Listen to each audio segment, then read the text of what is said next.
Hi, everyone. I'm Linda Sheldon-Feld with the International Grief Institute, and this is Moments of Hope, a show featuring people who've turned pain into purpose to do good things in the world.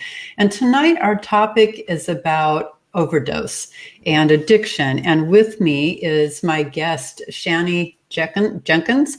And Shannie, you are a bereaved mom and an advocate for raising awareness about addiction and overdose because you lost your son, Kyle, at age 31 to a heroin overdose in 2017. So welcome to the show. Thank you, Linda. Yeah, it's a pleasure to have you here. I know that we had you on the show at the beginning of December and we had some tech troubles and rescheduled for tonight. So cross our fingers that all will go smoothly. So to our viewers, if you have any questions for Shannie, you can type them right into the live thread, and I will see them on this end and read them to Shannie for her to answer. Nothing is off topic. Whatever questions you have, feel free to post them. And if Shannie doesn't get to them tonight, she will go and look at the thread after the show and can answer them within the next day or two as well. So don't be shy about posting your questions. Now is a great time to ask anything that you've wanted to know about addiction and overdose and sharing your own experience. So Shannie, I want to start with some statistics. We all know that overdose and the opioid crisis has become just that, a national crisis, and it's costing our government, our nation, $70 billion each year, in healthcare, in the criminal justice system, in lost productivity, and more. Take us back with your son, Kyle. I know that he passed in 2017 at age 31. What kind of kid was he growing up? Oh, Kyle was, well, he was just had the biggest heart. He always did since he was young. He always had a huge smile. He loved people. And he just always had something special about himself. And, I always told him that you don't realize what the specialness you have about you, but other people always saw it in him. He cared about so many people, and that probably didn't benefit him a lot because sometimes he cared for others more than himself with some of the choices that he made. But yeah, he grew up. I worked at the elementary school where my boys went. I knew all them and their friends, and he grew up in a good family and had everything that they needed. But it was more when they got into high school and just kind of the curiosity of different things that they tried. Well, that's one of the myths that we are working to raise awareness about is that kids who do drugs come from troubled homes, or they lack parental supervision or negligence even. And your family was an all-American family, and Kyle was an all-American kid. Mm-hmm. And, just as you said, out of curiosity, he started smoking marijuana in high school? Right. He started smoking marijuana and going to parties and drinking here and there. And, I guess as a mom, I was just kind of like, teenagers do that. They get curious. And, I even allowed them to be at my house thinking I was one of those moms going, well, at least they're here and they're safe. And Kyle and I had a very special bond as a mother and son. And, he shared with me even after the, marijuana. He got busted for marijuana when he was in high school and got in trouble for that. But I never really saw that as being like a problem or something that he needed. And he kept the communication open with me. And even actually trying OxyContin for the first time after he had done it, he had told me about it. And we had a long discussion about it. And, I don't remember the exact conversation, but, it's a prescription. It's safe. It was a good high. They had fun, and that one time I had no idea that would take him down this path. Well, so let's go back to the marijuana use really quick. there's a certain sector of the population that believes it's a gateway drug. And then there's the other side who believes it's not a gateway drug at all. In fact, here in Washington State, marijuana is legal, not just for medicinal uses, but for recreational purposes as well. And so what is your take, having been, watching Kyle's journey through, beginning with marijuana and ending with a heroin overdose? What is your take on marijuana? Is it a gateway? Is it? There's so many different views on that. When my kids were growing up and them trying pot, I never, ever thought of that as being a gateway into hardcore drugs. But, maybe it is. Maybe it kind of lowers their inhibitions to say, well, I tried that, and now I'm going to try something different and see how it makes me feel. I was open and honest with my boys, too, and shared with them that I had tried different things. I'd smoked pot when I was younger. And I think, and Kyle shared that in rehab, was that, his mom tried stuff and nothing happened to her. We talked a lot about the gene of addiction being in our family, and it usually skips a generation, and that, to really be careful with that. So we talked about that since they were young. So you were very honest with him, and he was very honest with you, which I think gives you a really unique perspective about all of this, this being a crisis now, because Kyle was so forthcoming with things that he tried and why he tried them and such. So, in your viewpoint with Kyle, when he went from, one drug to the next drug to the next drug, why do you think that was? Was he chasing something better? Was it, or at that point, did the addiction, the disease of addiction, already have a toehold? Well, first of all, being selective with families. I mean, a lot of his classmates, this was kind of a popular thing when he was in high school, and that group that graduated in 2004. A lot of these families came from very nice families. I mean, I knew most of the kids that went through the elementary school and on to high school. And I think them just trying a pill, and then pretty soon somebody would say, well, I've snorted it. And then I remember it was like, well, I only took a pill, I'm not snorting it. And then that justification. And then it was like, all of a sudden it was like somebody smoking a pill. I mean, I don't know who ever thought of that, but then it's like, I'm doing this, I'm not smoking it. And I just really don't think that these kids playing around with this knew that the derivatives in this Oxycontin was the same as heroin. I just, heroin is such a harsh word. When I was growing up, I didn't know anybody that did heroin, and I always told Kyle that's like it was such the lowest of low drugs. Right. That was not something that you heard about. And now it's just, I mean, from a pill to, I don't think anybody goes straight into heroin. Whether they try pot and then they try a pill or try different things. I think if maybe they just have that kind of the curiosity, and I think that's happening still in the schools. A lot of the kids are curious. It's like, what is this pill? What does it do?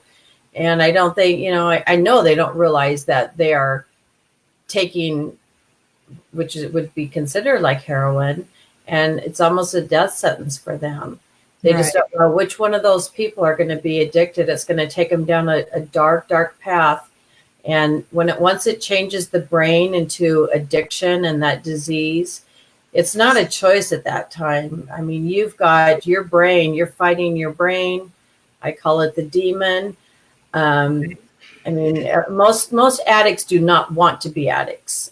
Right. Well said. And, it's true also that, with addiction, just as you said, no one sets out to want to become an addict, but that addiction itself within the brain overrules their logical thinking, and they will do anything and everything, including illegal activities, to get that next fix because their brain is craving it. And so, at what point in Kyle's journey did you realize, or did he realize, that you had a problem?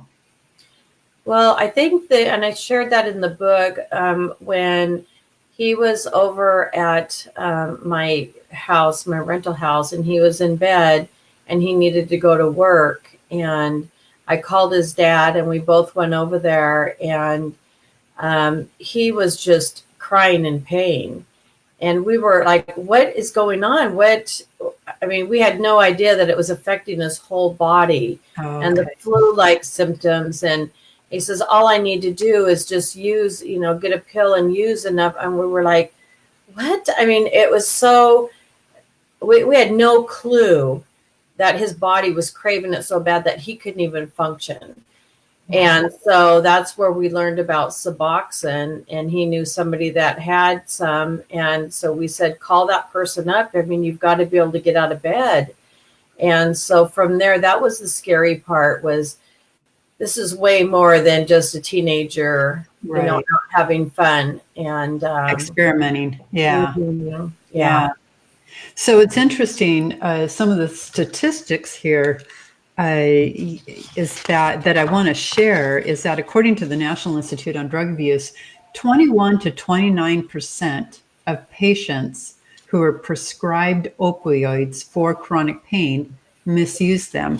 And I want to clarify, just for viewers who are not aware, opioids, we've got heroin, which is, of course, an illegal version, but there are legal prescriptions, and that would be fentanyl, OxyContin, Vicodin, codeine, and morphine.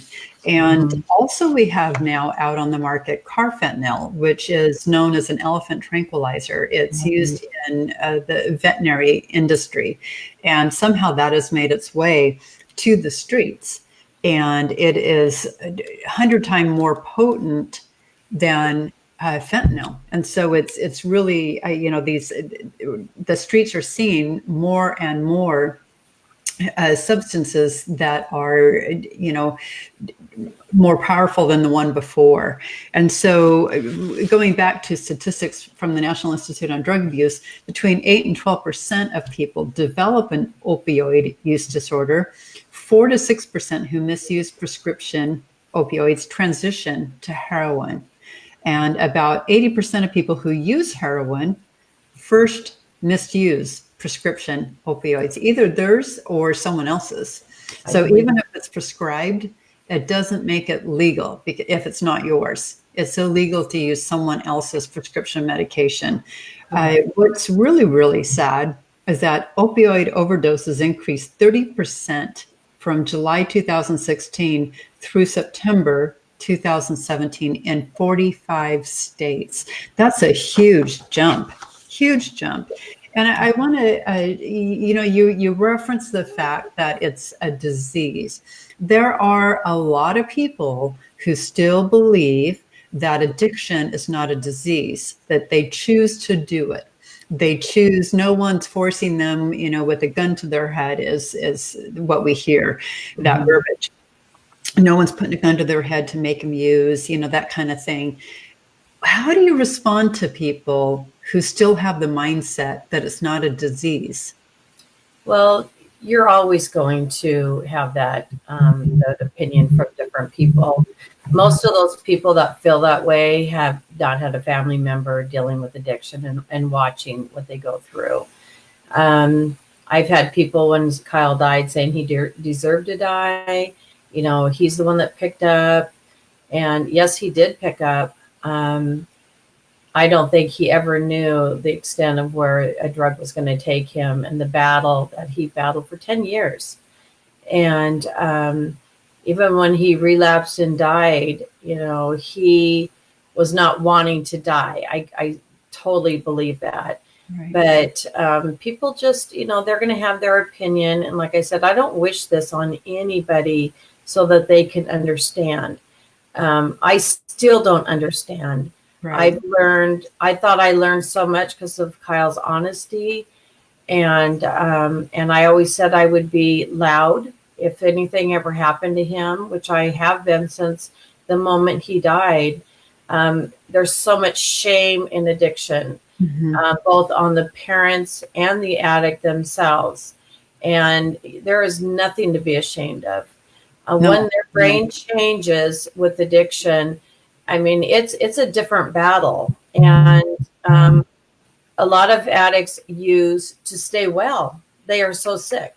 Right. And I wish our government, or they would use this money to try to find a cure like they did for AIDS, or something to help all the people that are dying. We are losing a whole generation of these kids like my grandson Knox, who's growing up without a daddy, or without parents, because the parents are dying from overdose. And so, like I said, I'm not going to change anybody's mind, but I can be out there speaking up on my behalf of my son Kyle, on behalf of so many other people struggling with this disease, that I want them to take the shame. It's okay to talk about it. And once you start talking about it, you realize how many people are going through the same thing. Right. How many other moms and dads and siblings are battling this. And once you start talking and realize that you are not alone, there's power in that. Yeah, absolutely. Yeah. Absolutely. And your courage makes other people feel courageous. And, talking about it. And that's the first step toward raising awareness and making a difference, is by opening the dialogue. So I want to go back to the shame and the stigma of overdose, and connect the dots with the fact that over $70 billion is lost in the US every year because of overdose. And so do you think, if the government took $70 billion and applied it toward better research, maybe we would find a cure, just as we found treatment for AIDS and learn to save lives, maybe not cure AIDS per se, but again, it's the same parallel there. And so do you think that the shame and the stigma is holding back the government resources? Do you think the advocates and the lobbyists are not being heard because of the shame and stigma that shadows over all of this? Well, I've been down to the legislature and shared Kyle's story a couple of years now. And it is odd when they have a parent that will openly talk about it. I don't know. I know there's so much money being set aside for beds and treatment. I've been working with our state, because it was hard. If somebody did finally want treatment, you have like a window of opportunity, like 24-hour window to get them help. Well, then you're calling treatment places. You're, asking if a bed is available, and then they want you to get an assessment, and that may take a week. Well, you've lost that person back to addiction. Right. I don't know the amount of money that they're spending on the actual research of it. It's like, what is this? I mean, there's always been addiction. There's addiction to gambling and drinking and so many other things. But this, I mean, obviously, when it becomes a mental illness, and that's what all the homeless people that we are seeing, whether it starts with mental illness first or it starts with addiction, in the end, it's one and the same. You have somebody with a mental illness that can't function correctly. Right. And so, how is it in the brain that there's some type of treatment? I don't know that type of research that's going on. And it's just so hard. I get so frustrated because I want to help people, but even trying to get them into a facility to get the help they need is so hard. And then, coverage for your insurance. And I don't know, it's just like a vicious cycle. And it's very, very frustrating as a person that's wanting to help.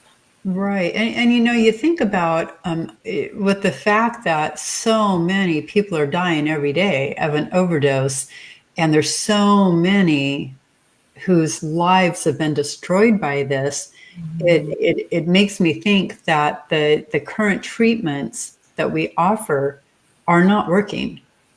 Well, it's like putting a garden hose on a forest fire. And so with that being said, studies show that the National Institute of Health doles out more research dollars to the noisiest advocacy groups. And with addiction having such a stigma applied to it, many people are not willing to use their voice as you do to help, advocate for something, more research dollars and such. And I mean, case in point, when we did the book, Grief Diaries, Surviving Loss by Overdose, I'll get that on the camera there, which is available on Amazon, griefdiaries.com. Any brick and mortar bookstore will order it in for you. It took us a couple of years for this book to come to fruition because so many people were not willing to share their story.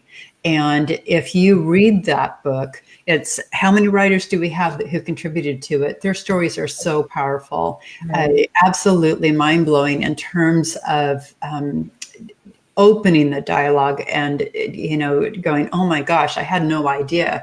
And so first off, thank you for your courage, because, you using your voice makes other people feel courageous as well. And it's going to take an army to, make change with this and, be noisy for more advocacy and research dollars and such. So, going back to those statistics, I can't help but wonder if that's why the government is not, putting the research dollars into, because of the shame and the stigma. Because currently what we're doing is not even a Band-Aid. It's, that people go through treatment how many times?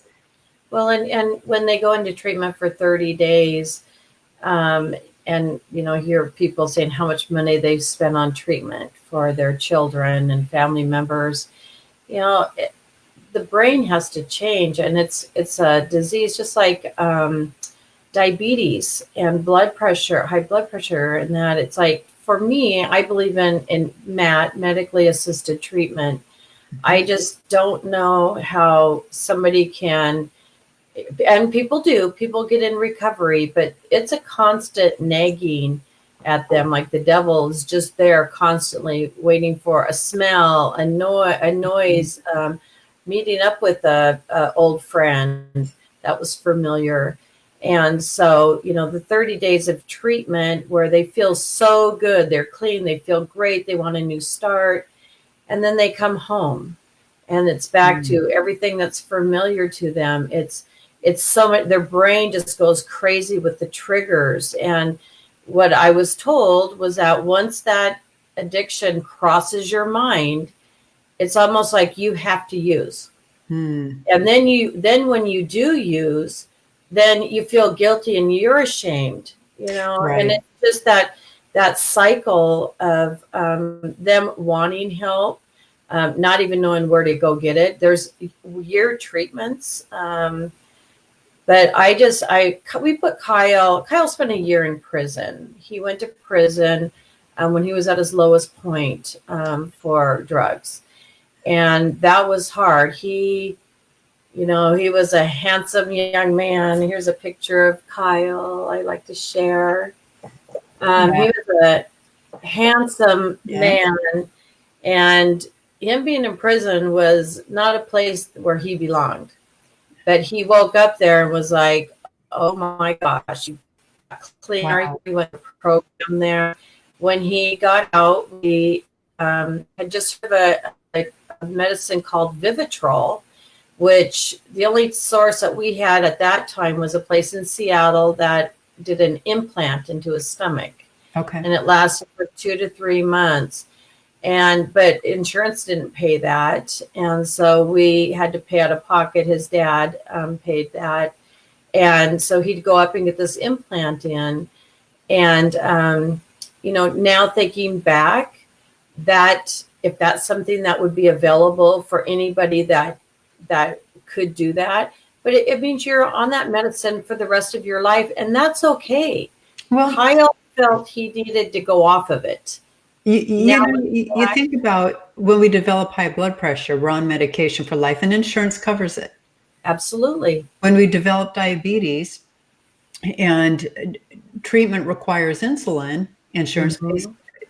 So why do insurance companies not pay for They, Vivitrol? well, actually, I think Vivitrol, the company, might pay for some of the medicine. I think through the state, there is some coverage in there. It's come a long way even since Kyle was on it, because now there's a shot. You get a shot once a month in the rump, and but it only works for opiates. I It's see. Yeah, and so it makes their brain like stop with the triggers and the anxiety where they can function and they can work. And it was like we got our son back for 2.5 years. And we are so blessed because a lot of parents don't get their children back. They're still deep in addiction when they pass. And Kyle was going to Bates Technical College and was one of the top in his class for HVAC. He loved it. Yeah. In a new relationship, was going to be a dad for the first time. And his fiance had a little boy, Brody, who he loved. And he was just on fire. And so we were just like, it was like a miracle. But he had gone off the Vivitrol. He said he didn't want to be on that the rest of his life. And we had to respect that. He was an adult. Looking back now, when I think it's like, so be it if you have to be on medicine the rest of your life. That's okay. If it fixes your brain and you can live a normal life, then be on medicine. It's Right. okay. And so what about Suboxone? Kyle tried Suboxone. He did try Suboxone. I know a lot of people will get a prescription and then they trade it. So there is some opiates still in it. And so I think they still get a little bit high, but it does work for some people. The one person I know that it really worked on was the mom distributed the amount instead of just giving them the whole prescription. Okay. I think that trigger of knowing in their brain going, I can go sell this and get a pill or get some heroin and feel the high from that because people are out there, addicts that want Suboxone because they want to get clean. Right. Right. They don't want to struggle anymore. They Right. want to lead a normal life. Yeah. And so, again, it goes back to why are insurance companies not paying for this? Why? Right. I think some do. I do think they do, but it's to be on a program. When I was at a conference, a lady that was doing the clean needle exchange downtown Olympia.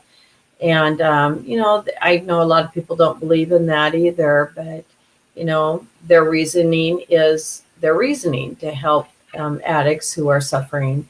And I asked then, I said, do you ever see yourself not giving a clean needle, but maybe being able to give Suboxone or give some other medicine, but those are a prescription. And, is it somehow where it can be available instead of going to the clinics and, just if somebody's coming to you and wants to be clean, how can we help them? Right. And in a quick way. I mean, a Vivitrol, somebody has to get clean for 7 days. They can't have any opiates in their system. That's the tough part. They'd have to go through detox, and a lot of times it depends on what insurance you have. If you have state insurance, you have another insurance. So I haven't been in that area for a while. Kyle went to several treatments. When he went to prison was the one treatment that really worked. He did not want to go back to prison. And nor did I ever want him back there. As a mom, what was that like for you? I tried to keep my spirits up for him.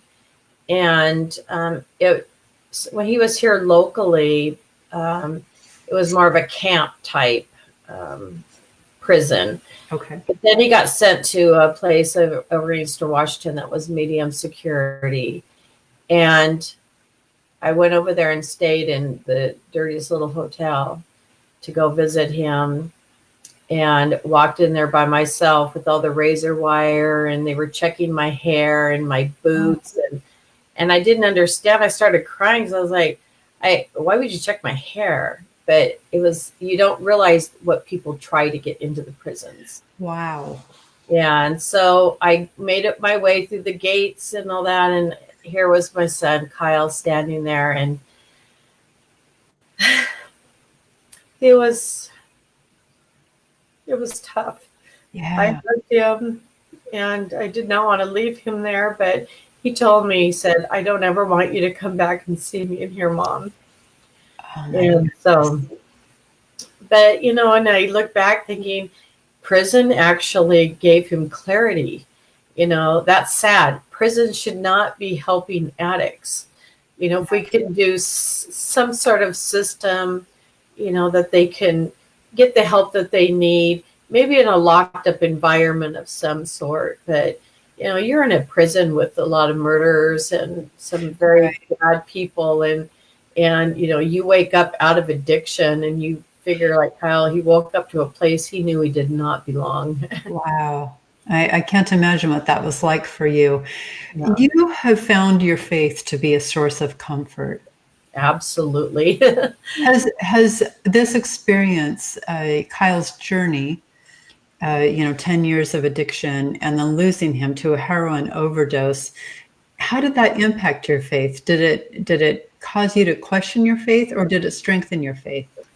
It actually strengthened my faith. Mm, Um, God is all I have right now for my strength. I don't know how people go through this without faith. As you lost your daughter and you have a strong faith. When I went to the grief retreat where I met you this last year, I was so nervous about going because I go to a counselor for myself just to check in for grief. yeah. And I was so nervous because I didn't know anybody, and it was really important that I would be able to talk about God. And when I got there, you were the first person I met. And I didn't know that you were a presenter there, but you greeted me across the hall. And then you had gone to the store, and I laid down on my bed to get ready for our first meeting as I read the program, and I saw your name, and one of your classes was Hugs from Heaven. Mm, And I knew at that point that I was exactly where I needed to be. yeah. So And for our viewers, that's where Shannie and I first met, was earlier this year at a retreat near the coast of Washington State called Seebeck, a little town called Seebeck. And about 100 people every year gather there. It's widows, widowers, and people who have lost a child or a grandchild or a sibling. And it's been going for a very long time. I want to say close to 30 years. And Shannie, you came for the first time this year, and that's where we met. And, faith is something that has sustained me. And I lost a daughter 10 years ago.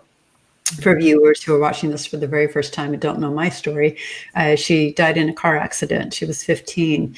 And in my darkest moments, I envisioned myself in the palm of God's hand in a fetal position.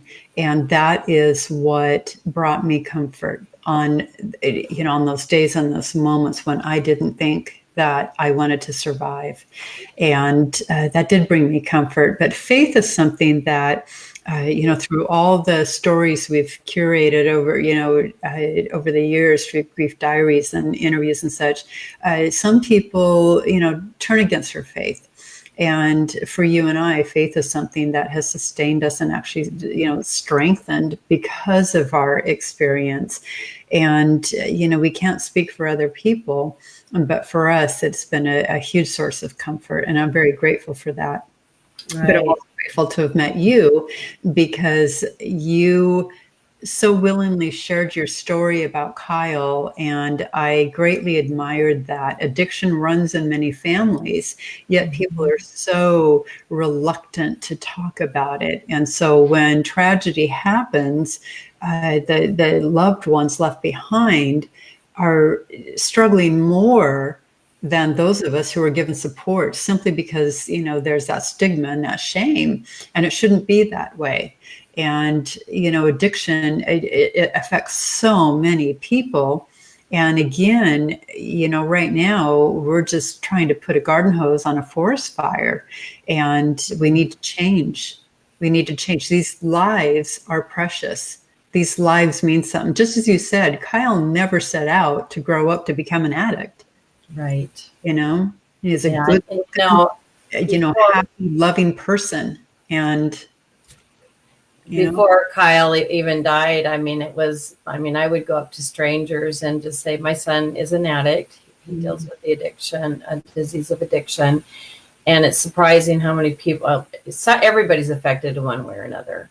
Yeah. And just starting that conversation, people have opened up and talked and shared their story, had nobody else to talk to about it. And just how much better that makes them feel, just being able to say, my son or my child, or yes, I know this feeling, I'm lost, I need help talking to somebody. I started a mom's group before Kyle died, and these were just friends of mine and friends of his parents. And I said, we're all going through the same thing, but we don't talk about it, and if you say, how's your child doing? Oh, fine. And, and so I started this little mom's group, just a closed Facebook group. And, I said, let's just have this little thing we could go on here and share our frustrations and our fears and our stories. And it started off with, I think, about 5 people. And I want to say it's up to like 50 now. And then I started connecting on, especially after Kyle died, grief groups on Facebook, mothers of addicts is one, but team sharing after you've lost your child. Can you see us now? And, I'm on these closed Facebook groups.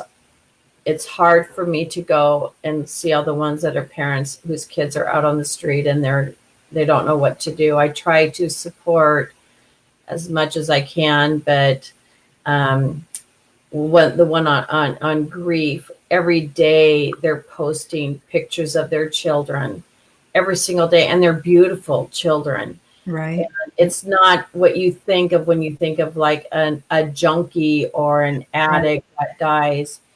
This generation, we are losing so many children. Well, that's another myth, is that, addicts are nothing more than junkies who are taking up precious resources, or breathing the oxygen that, robbing it from us or something along those lines. And, addiction affects people from all walks of life. It's not discretionary, and it affects our siblings, our spouses, our parents, our children, first degree relatives, second degree relatives, neighbors, friends, coworkers. It affects so many people. And so, that stigma starts with talking about it and raising awareness that no, my loved one is not a junkie. They are a person, and they have a disease. And this is a disease we haven't yet found a cure for, but I'm hopeful that one day we will. And I'm hopeful that will happen in our lifetime, because we're losing, like, it's just as you said, it's robbing this whole generation, and we're losing a whole generation of people. And it's just, something has to be done. So Shannie, if you could go back and do it over again, what would you do differently? I beat myself up so many times thinking, shoulda, woulda, coulda, what could I have done differently? And that's the hardest part as a parent, because, we have our children and we're supposed to protect them from everything. And knowing that there's some things that you can't save your child from is the worst feeling in the world. Whether it's addiction or a car accident or a disease or anything. I mean, it's just, you are supposed to protect them. I think if I were to go back, I think I would be more open to what exactly is going on with somebody trying marijuana, out partying, It's a different world. Marijuana is different these days than it used to be. It's more of a drug. I am for the CBD type things that are helping people in their health. I think those are great. I think that could go a long way. But as far as the, being high, where you can't function unless you're under the influence of something. Right. I wish I would have been not looked at it more as, oh, it's just a teenager. It's just teenagers being curious. I just had no idea I would be the mother of a heroin addict. When I think of Kyle as my little baby and my little boy that I wanted to protect and all the fun we had and that, that's the worst feeling as a mom. So how do you wrap your brain around that guilt? How do you process that guilt? Well, you can beat yourself up. I beat myself up a lot because his dad and I were divorced. And when Kyle would go to treatment, they said something traumatic must have happened in your life. And he went through his whole life over and over and over. And I kept saying, it's got to be the divorce, Kyle. It has to be. And he kept saying, but Mom, you and Dad gave me 2 beautiful families and houses, and I had everything I ever wanted. Nothing happened. And finally, his counselor, when he went back to her, and he said, I have racked my whole life trying to think of what could have happened to ever make me become an addict. And she said, some people try it and they like it. And he said, that is me. And he called me and we talked about it. And, I know he felt bad that I felt so guilty, but as a parent, you do feel guilty. There's no way around it. I mean, right. You will feel guilty. I think with time, and you've helped me with that, to know that time does heal. I am still in a fog. It's been 2 years. And meeting friends like you and going to my counselor to know that I am where I am in my grief, and that's okay. It's my grief, and there is no right or wrong. No. There is no one size fits everybody, definitely. No. Yeah. And knowing that made me feel so much better. And people told me, you're going to feel like you're going crazy. Yeah. I think you may have told me that too. And I tell new moms that are going through that. I have several friends here locally that have lost their kids to overdose. And that's the first thing I tell them is, you're going to feel like you're going crazy, but you're not. You will get through this. All the feelings that we experience after loss of a loved one, the whole grief journey, just as you said, is unique to each of us as a fingerprint. And yet it's all a natural reaction to an abnormal experience. Mm-hmm. And, you can't ever prepare yourself to lose a child. That's for sure. Right. And, what to do with it. I feel, why would God not want Kyle as an angel? Kyle had the biggest heart, beautiful young man. Everybody loved Kyle. Open and honest. And I thought, God must have needed him more than we did here. And what a beautiful angel he makes up there in heaven. I can just imagine, Yeah. And so we just never know what's going to happen in our life and what the purpose is. I was like, why? What was the purpose? And so when I just sat back and started saying, God, use me to how you need me to go through this life. Do I have a message? What is it you want me to do? And doors open up for me to share. I sat with the governor while he declared the opioid epidemic for Washington State. Our Thurston County commissioners, as they declared it for Thurston County. This year, I stood with Bob Ferguson, our Attorney General, and shared Kyle's story while he filed the lawsuit against the large distributors that oversaturated our counties with pills. And, each of those journeys, when I come home, and it was just like, how does this happen? I'm not a speaker. I don't even I'm loud and obnoxious today. But as far as speaking in front of people, That's not my thing. Yeah, there's no magic in speaking other than the courage that you Open have your to mouth and share start Kyle's story. sharing. Yeah, Mm-hmm.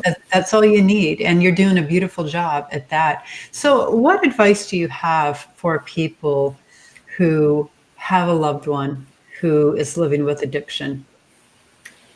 Don't give up hope. Mm, You love know, that. and don't beat yourself up that you did something wrong, because you didn't. Yeah, Um, I want to go back to what you talked about a few minutes ago about the counselor said that there must have been some kind of traumatic event in Kyle's life to trigger mhm. this. And that's a really interesting concept because many people experience what's called a adverse childhood experience, an ACE, ACE, and they don't become addicts. And so the thought process that some kind of adverse childhood experience is the foundation for addiction is very interesting. Um, Mhm. and so I can see why then people who lose a loved one to an overdose have a lot of guilt. If Right. that's the thinking that somehow, some traumatic experience laid the foundation for this. And I have to be honest with my own personal viewpoint on that is that I know firsthand people who struggle with addiction who had, by any stretch of the imagination, a great childhood. Mhm. So it's again, it's addiction. It does not discriminate. Right. And I think that is something too, when they're having the addict go back and try to figure out what happened, and me and asking parents. I mean, I realize like some people have been molested as a child and they turn to drugs to cover up any emotion. Right, You know, right, it hides any feeling. They don't want to feel anything. And I understand that it happens a lot, I'm sure. But to try to rack your brain as what did I do wrong? What did they do wrong? You know, when these kids are trying a drug that changes your brain, right. it's not all about fun and then it goes away. You're dealing with a very strong, powerful drug, and it's almost like a death sentence to even try it. And this is, the kids are not afraid of that. They're still curious, you know, Well, in school. and also, we've all been teenagers once, and there is a sense of, immortality. There is a sense of nothing will ever happen to me kind of thing. Right. Part of that is just innocence of, Mhm. not having experienced adverse childhood experiences. So we've got an innocence that, oh, nothing will happen to me kind of thing. So, to their defense, it's easy for teenagers to have that line of thinking. And yet at the same time, just as you said, addiction is a change in the wiring of the brain. And Mhm. I liken it a bit to, depression. Years ago, depression was thought to be all in your head, and doctors called it melancholy, that kind of thing. And in the 1980s, when Prozac came on the market, it changed everything. And Mhm. now people who suffer from depression, and it's known as a mental illness, the shame and stigma is no longer as strong as it once was. And now people who suffer from depression have a wide variety of medication from which to find a way to help them with it for lifelong process so they can live a good life. Mhm. And that's my hope for addiction, is Mine that too. we will have something that comes on the market that changes the landscape for the future. And Mhm. other drug companies, other pharmaceutical companies will want to, join in the game there. And because for them, it's revenue making, right? For the rest Absolutely. of us, it's life changing and life saving. Mhm. And so if we can do that with AIDS and depression and change that line of thinking, then the same hope is there for addiction as well. And that's Right. what we're working on to. Yeah, and when you're saying about just being vocal, and there's a lot of Facebook groups right now of people that are going to DC, and banners and conferences, and getting these faces out there to have them see how many people are dying, whether they pay attention to it or not. But, you know, it is a slow process. You wish you could do more to bring awareness. But if each of us start talking about it and being open and honest and not be afraid to share, Right. you know, and if somebody judges you, you know, so be it. There's You only have one to, judge, and it's not that person. right. You have to remember that judgment is something that the other person has to deal with. Right. Just because they have judgment about you doesn't mean that you need to validate it. It doesn't Correct. mean that you need to own it. It's their own issues and filters that they're seeing life through, and it doesn't have to apply to you. And Right. so, with that being said, you know, thank you for all that you're doing, because you're right. You know, it may seem like it's a slow process, but it starts somewhere. Why not here? Mhm. Why not with Exactly. us? And Yeah. together, you know, we can make change. And so thank you for all that you do, Shannie. I'm very grateful. And as hard as it is to have both of our children in heaven, I'm grateful that it brought me to you. So that's a So blessing.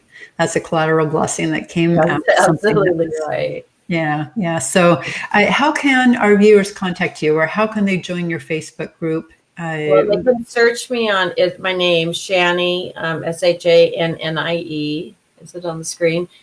Dixon, Dixon Jenkins. Okay. And you know, come to my Facebook group and send me a message. Okay. I can connect you to other Facebook groups that I have found healing for me, that are very supportive. And have connected my other friends to these Facebook groups. Good. A lot of people that that wrote this book with us. That's how when I met you and I couldn't believe people wouldn't talk even at our grief counts or our grief retreat, to say that their child even had an addiction, and they had different reasons how they died. But privately we would visit and they would tell me, because my son died of a heroin overdose. And but a lot of people have a hard time with that. And so when you and I were talking, and that was the one subject that you had said you can't get people to talk about for this book, Grief Diaries. And I reached out to some of those Facebook groups, and you know, we found a lot of people that were willing to share. I reached out to a lot of people I know that weren't ready to share, and I totally respect that. You have to be ready. But since then, a lot of parents or people on there are saying, I want to share my story. I want to share my story. Yeah. And so, you know, once they start talking, I think they get more courage and realize that their children are beautiful. Yeah. And we're going to just remember each of them for the great people that they are, and not as an addict, but somebody that's changing lives, and hopefully we can help other people. Yep. Together, there's power in numbers. Yes, there is. You know, when we come together, we can become noisy advocates and make change, so future generations don't have to struggle with the same, you know, addiction problems. And hopefully we will find a cure one day. So thank you so much for joining me tonight, Shannie. I appreciate you. I appreciate your courage. I admire you. And Kyle surely is smiling down upon his mama tonight and all that you do. So thank you so much for joining us. All right, viewers, you have a wonderful night, and we'll see you next time. Take care. Bye-bye. Thank you.